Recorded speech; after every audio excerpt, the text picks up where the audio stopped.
you. Thank you. Good afternoon, Wisconsin. Good afternoon, everyone. Thank you. It is good to be back. Thank you all very much. Can we please hear it for Leah and her extraordinary story and leadership?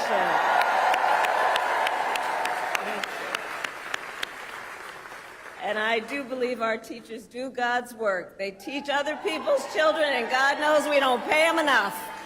Let's thank them. And it is so good to be here and be back with so many extraordinary leaders, including my friend, the great governor of Wisconsin, Tony Evers. He's here somewhere. My dear friend, Senator Tammy Baldwin. And you know, I had the privilege of serving with Tammy when I was in the United States Senate, and she is always fighting for the people of this state, and I know that the folks that are here are going to make sure you return her to Washington, D.C. in November.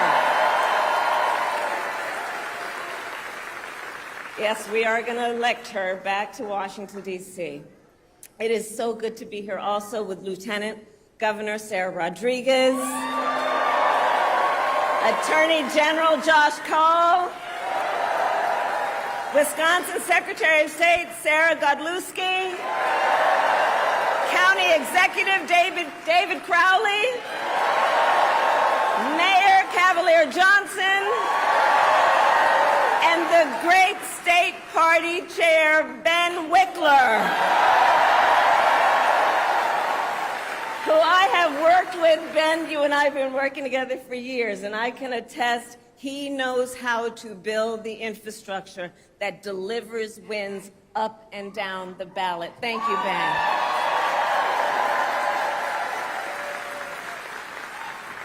So it is good to be back in Wisconsin, and it is great to be in Milwaukee.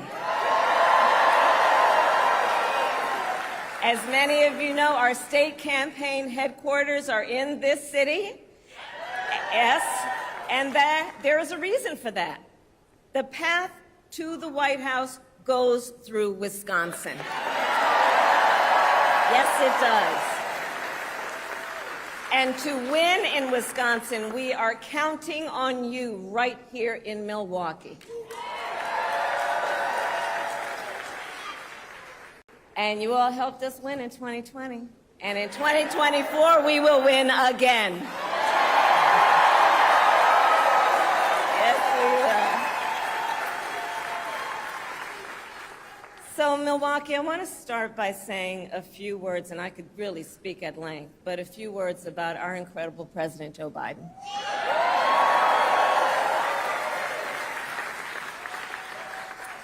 It has truly been one of the greatest honors of my life to serve as Vice President to our President Joe Biden. Joe's legacy of accomplishment over his entire career and over the past 3.5 years is unmatched in modern history. In one term, think about it, in one term as president, he has already surpassed the legacy of most presidents who served 2 terms in office.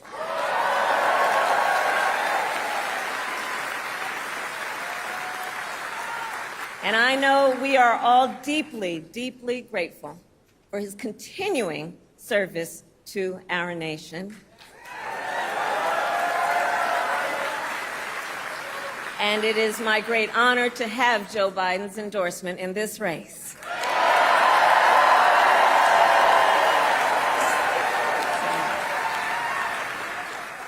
So, Wisconsin, I am told as of this morning that we have earned the support of enough delegates to secure the Democratic nomination.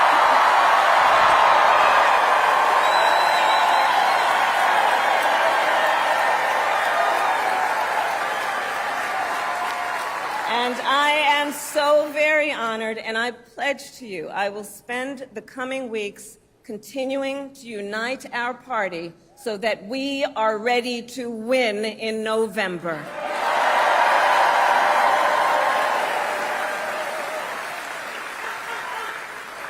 So, friends, we have 105 days until Election Day, and in that time, we've got some work to do.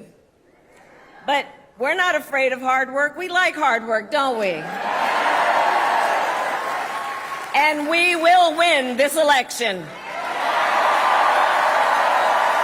Yes, we will. So as Leah told you, before I was elected vice president, before I was elected United States Senator, I was elected Attorney General of the state of California, and I was a courtroom prosecutor before then. And in those roles, I took on perpetrators of all kinds. Predators who abused women, fraudsters who ripped off consumers, cheaters who broke the rules for their own gain. So hear me when I say, I know Donald Trump's type.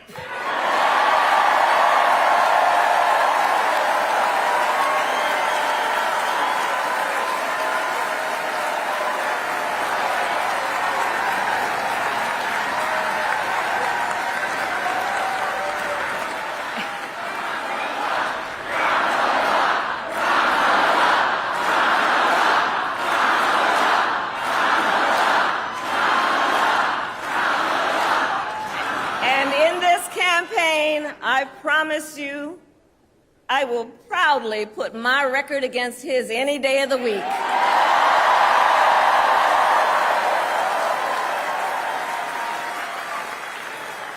As Attorney General of California, I took on one of our country's largest for-profit colleges that was scamming students. Donald Trump ran a for-profit college that scammed students. As a prosecutor, I specialized in cases involving sexual abuse. Well, Trump was found liable for committing sexual abuse. As Attorney General of California, I took on the big Wall Street banks and held them accountable for fraud. Donald Trump was just found guilty of fraud on 34 counts.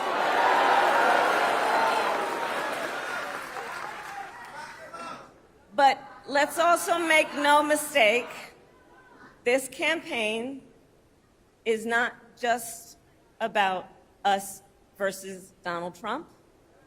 This campaign is about who we fight for. This is about who we fight for. Just look at how we are running our campaigns. So Donald Trump is relying on support from billionaires and big corporations. And he is trading access in exchange for campaign contributions. A couple of months ago, you all saw that a couple of months ago at Mar-a-Lago, he literally promised big oil companies, big oil lobbyists, he would do their bidding for $1 billion in campaign donations. On the other hand, we are running a people-powered campaign.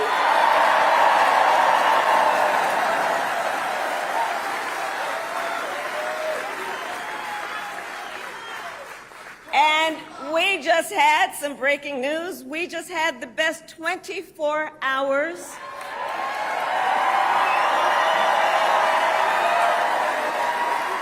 of grassroots fundraising in presidential campaign history. All right?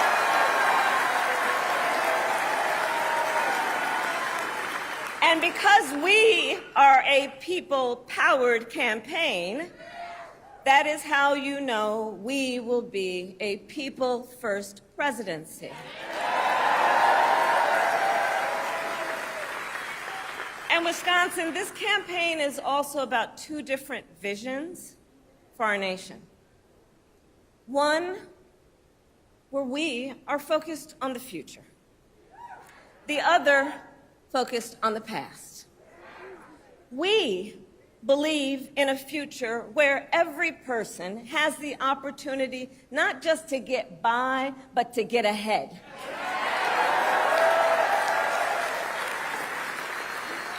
A future where no child has to grow up in poverty.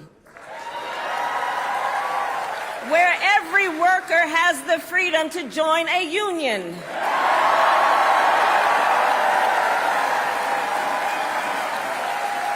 Where every person has affordable health care,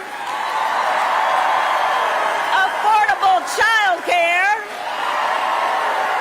and paid family leave. We believe in a future where every senior can retire with dignity. So all of this is to say, building up the middle class will be a defining goal of my presidency.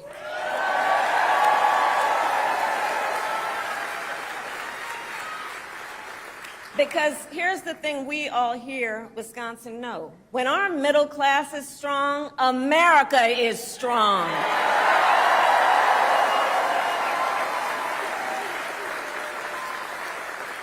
But Donald Trump wants to take our country backward. He and his extreme Project 2025 agenda will weaken the middle class. Like, we know we got to take this seriously. Can you believe they put that thing in writing? Read it. It's 900 pages. But here's the thing. When you read it, you will see Donald Trump intends to cut Social Security and Medicare.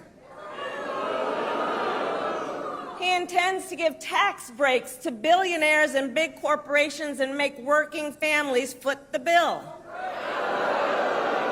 They intend to end the Affordable Care Act and take us back then to a time when insurance companies had the power to deny people with pre-existing conditions. Remember what that was like? Children with asthma, women who survived breast cancer, grandparents with diabetes. America has tried these failed economic policies before, but we are not going back. We are not going back. Not going back. We're not going back. We are not going back.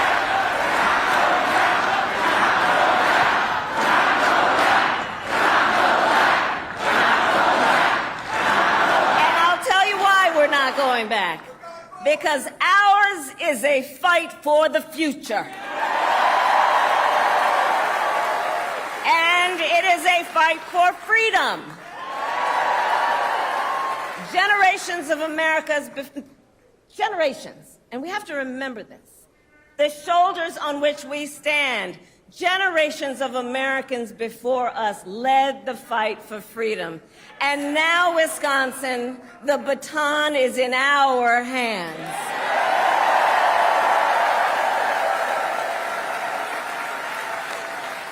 We, who believe in the sacred freedom to vote, will make sure every American has the ability to cast their ballot and have it counted.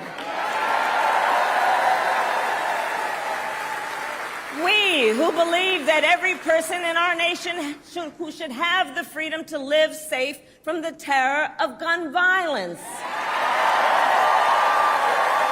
will finally pass red flag laws, universal background checks, and an assault weapons ban.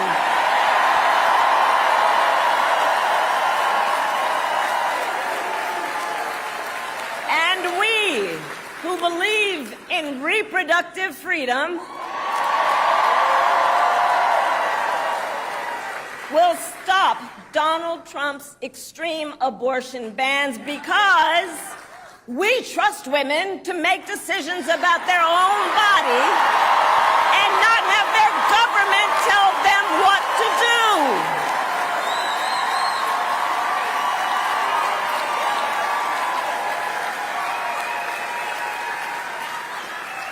And when Congress passes a law to restore reproductive freedoms, as President of the United States, I will sign it into law.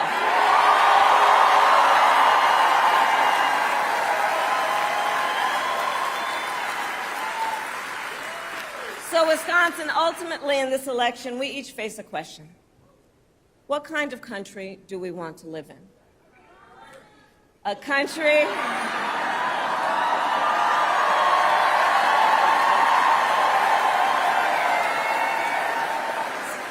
and to your point, do we want to live in a country of freedom, compassion, and rule of law, or a country of chaos, fear, and hate?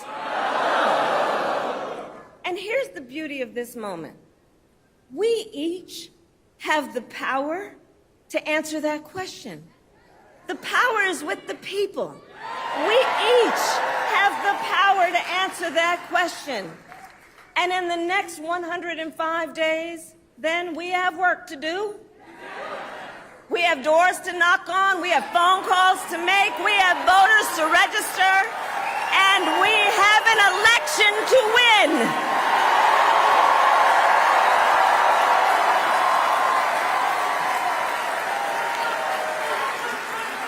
So, Wisconsin, today I ask you, are you ready to get to work?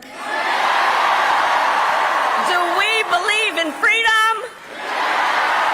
Do we believe in opportunity? Do we believe in the promise of America? And are we ready to fight for it? And when we fight, we win. God bless you.